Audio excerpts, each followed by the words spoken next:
Ito nga nakakatuwang reaksyon ni Austin Reeves dito nga sa ginawa niyang love dito nga para kay Bronny James sa naging laban nila kontra nga dito sa Miami Heat. Ano nga bang sinabi dyan ni Austin Reeves at bakit na nga lang siya natawa dito nga sa nag-i-interview?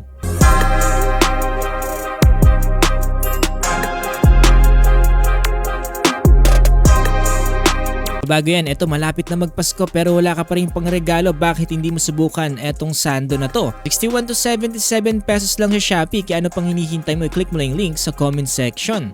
So kanina nga mga boss, naganap ang laban ng Los Angeles Lakers kontra nga dito sa Miami Heat. Dito nga sa first quarter mga boss, nakapagtala etong si Austin Reeves ng isang napakagandang highlights dito nga para kay Bronny James with a love pass na kung saan na-hype mismo ang bench ng Los Angeles Lakers, including ang tatay ni Bronny James na si LeBron James. Dahil nga rin sa naging napakagandang performance dito nga ng Los Angeles Lakers ay tinalo nila itong Miami Heat kanina sa final score na 130 to 120 na kung saan pinangunahan ni Luka Doncic with 29 points na sinusundan ni Austin Reeves with 26 points. Nick Laravia naman mga boss na with 25 points, tapos etong si Bronny James with 2 points. Muna naman para sa Miami Heat etong si Jaime Jaquez Jr. with 31 points. At ito nga mga boss, nakakatuwang reaksyon dyan dito nga ni Austin Reeves dito nga sa naging interview sa kanya patungkol nga sa ginawang love pass niya dito nga para kay Bronny James. Sabi dito ni Austin Reeves, baka siya nga daw ang first player in the NBA history na kapagdala ng love pass dito nga para kay LeBron James at kay Bronny James.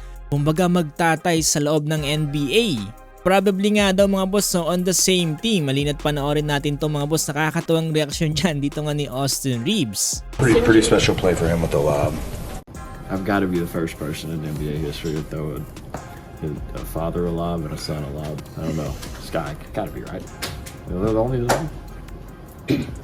I mean, it's While certainly they're still on the same team. well, the same team. Yeah, fuck it. Y'all want to do all these damn statistics? I'll do it Has he too. been on stat head? You've been running that one? All Nah, right. it was cool. I told Brian that as soon as I checked out after that, it was a pretty special moment.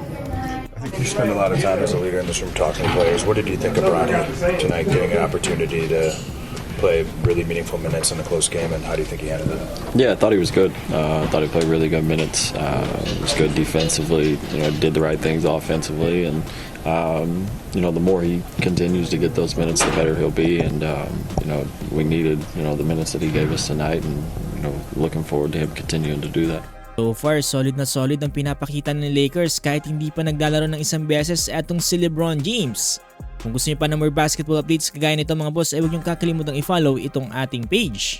At dahil nga dyan ay nailagay ngayon sila sa ikatlong pwesto sa Western Conference standing with 5 wins at 2 loss. Nangunguna ngayon etong Oklahoma City Thunder with 7 wins at wala pa ring talo, tapos itong Spurs with 5 wins at 1 loss.